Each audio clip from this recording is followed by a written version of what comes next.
Se observó que la mayoría son de entre 23 y 40 años. Predominó el sexo femenino, gran parte paraguayos, provenientes de Gran Asunción. La antigüedad de la profesión se dio entre 2 y 24 años.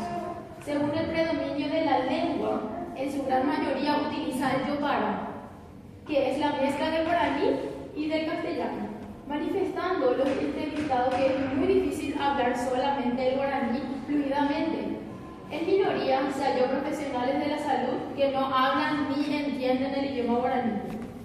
Con el resultado obtenido, se concluye que los profesionales de salud utilizan el idioma guaraní de forma regular, declarando los mismos que es necesario seguir aprendiendo, pues con mayor predominancia hoy día en los centros de salud, en los hospitales, como les estuve mencionando, Universidad Nacional de Asunción, en el IPS, en hospitales privados incluso, predomina el yopara.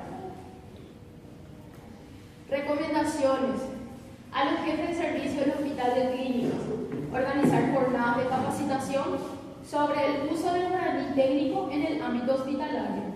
A los profesionales del hospital de clínicas, incentivar el uso cotidiano del idioma guaraní entre los profesionales.